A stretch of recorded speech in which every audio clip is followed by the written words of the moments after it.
Mr. President, I want to compliment the senator from Oklahoma for his great work on this legislation. He's been a fierce advocate for transportation funding, for doing highway bills on more than a short-term basis. As he's mentioned numerous times, since 2009, we've had 33 short-term extensions, patches, if you will, which really makes it very, very difficult to run a highway program. And Senator from Oklahoma has been as I said, fierce and persistent advocate that one of the responsibilities that we have around here is to make sure that we are building the infrastructure in this country that keeps our economy competitive, that allows people and freight to move in an efficient way, and to ensure that our economy is strong and vibrant. Because I can tell you, as someone who represents a rural state in the middle of the country, that if it weren't for the supply chain that we have between our highways and bridges, our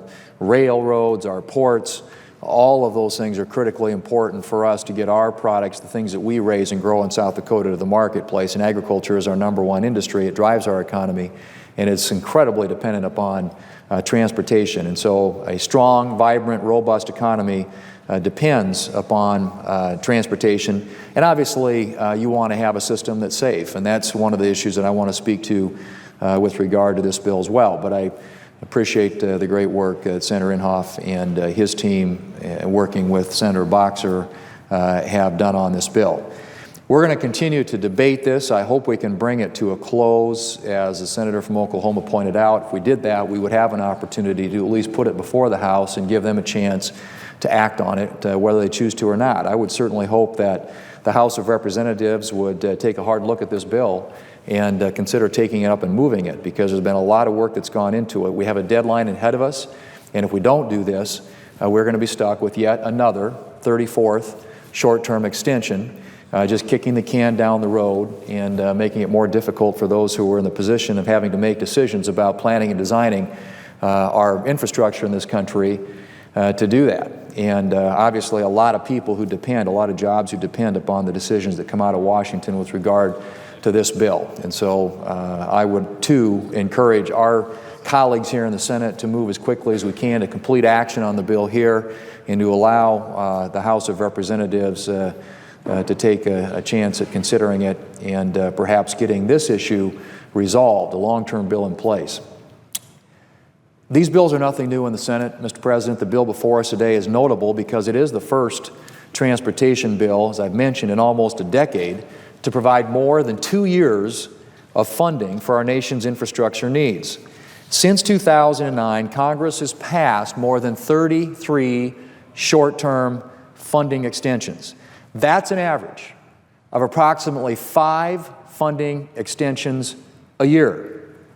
Well, that's not a good way to manage our nation's infrastructure, and it wastes an incredible amount of money.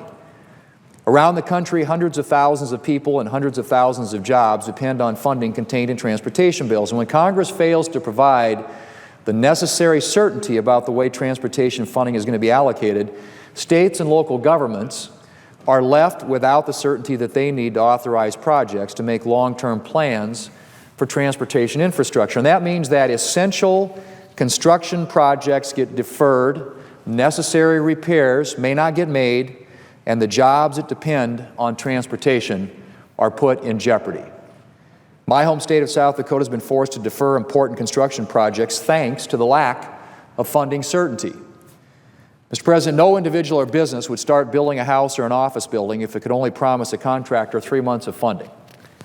In the same way, Congress can't expect a state to begin construction of a new bridge or highway without the certainty that that project is going to be fully funded. The highway bill before us today, the DRIVE Act, reauthorizes transportation programs for 6 years and provides 3 years of guaranteed funding.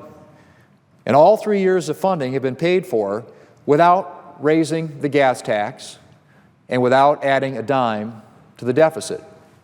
This bill will give states and local governments the certainty that they need to plan for and commit to key infrastructure projects. It will also help to strengthen our nation's transportation system by increasing transparency in the allocation of transportation dollars, streamlining the permitting and environmental review processes, and cutting red tape. Mr. President, over the past few years of Democrat control, the public has grown increasingly skeptical of Congress being able to function. When Republicans took the majority in January, we promised the American people we'd get the Senate working again, and we've been delivering on that promise. And this transportation bill is another major legislative achievement and the result of hard work by several committees who put together key provisions to spur important infrastructure investment and safety improvements. Republicans and Democrats alike got to make their voices heard in this process, and the resulting bill is stronger because of it. As chairman of the Commerce Committee, I had the opportunity to work on the commerce section of the bill. Our focus was on enhancing the safety of our nation's cars, trucks, and railroads, and the bill that we produced makes key reforms that will enhance transportation safety around the country. Over the past year, the Commerce Committee has spent a lot of time focused on motor vehicle safety efforts. Last year was a record year for auto problems, with more than 63 million vehicles recalled. Now, two of the defects that have spurred recent auto recalls, the faulty General Motors ignition switch and the defective airbag inflators from Takata, are responsible for numerous unnecessary deaths and injuries. At least 8 reported deaths in the case of Takata and more than 100 deaths in the case of General Motors. Indications point to the Takata recalls as being among the largest and most complex set of auto-related recalls in our nation's history, with more than 30 million cars affected. Given the seriousness of these recalls, when it came time to draft the highway bill, one of our priorities at the Commerce Committee was addressing auto safety issues and promoting greater consumer awareness and corporate responsibility. The Commerce section of the DRIVE Act now triples the civil penalties that the National Highway Traffic Safety Administration can impose on automakers for a series of related safety violations, from a cap of $35 million to a cap of $105 million, which should provide a stronger deterrent against auto safety violations like those that occurred in the case of the faulty ignition switches at General Motors. Our portion of the bill also improves notification methods to ensure that consumers are made aware of recalls. Mr. President, in the wake of the recall over the GM ignition switch defect, the Inspector General at the Department of Transportation published a scathing report identifying serious lapses at the National Highway Traffic Safety Administration, or NHTSA, the government agency responsible for overseeing safety in our nation's cars and trucks.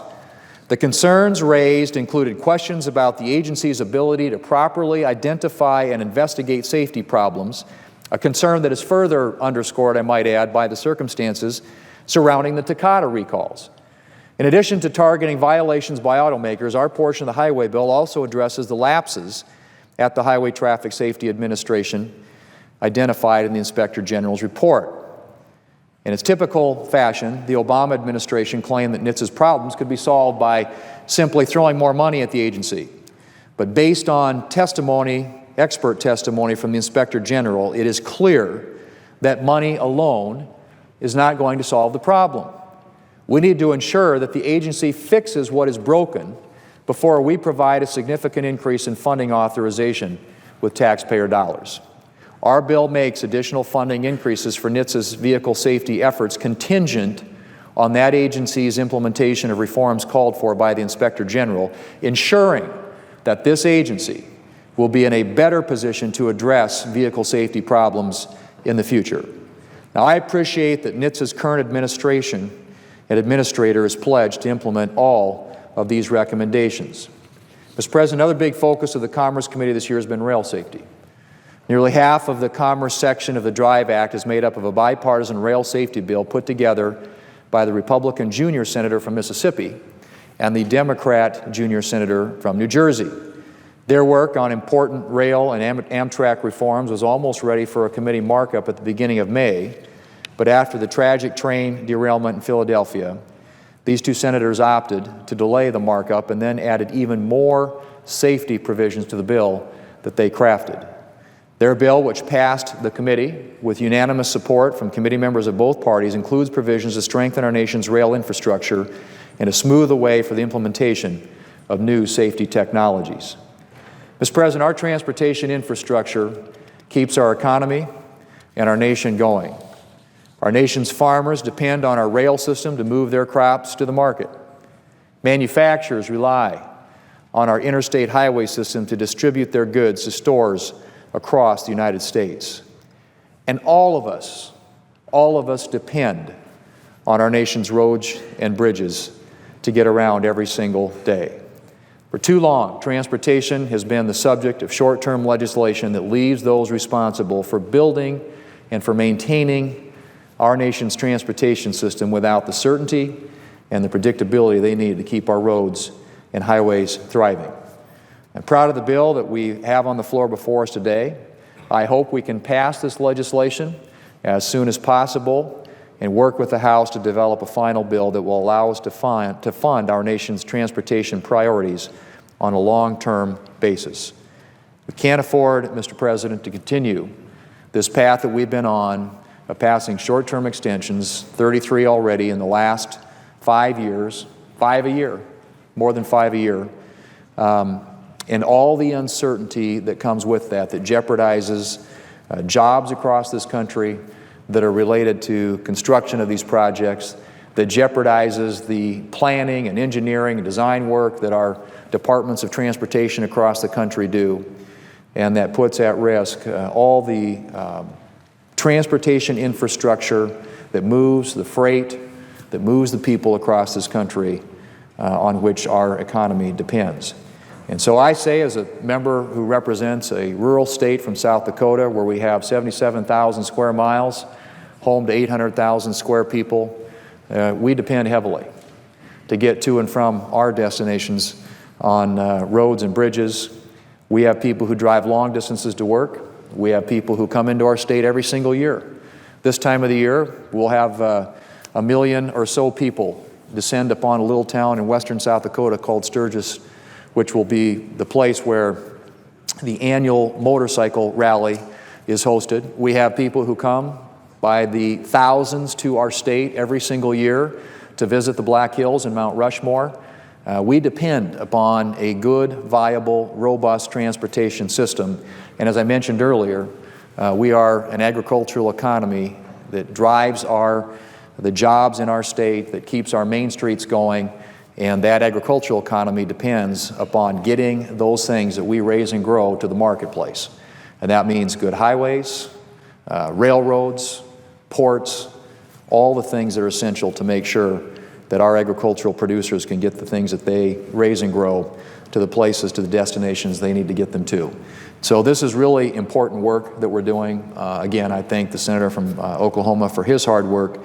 And I certainly hope that if we can push this across the finish line here soon, that we will be able to present it to the House of Representatives, where notwithstanding the statements that have been made there, perhaps they could look at this body of work and think, like we do, that this gives us an opportunity to put something on the books, long-term, the longest-term bill that we've had literally now in 10 years, and do something that will be really important for our economy and for jobs. Mr. President, I yield the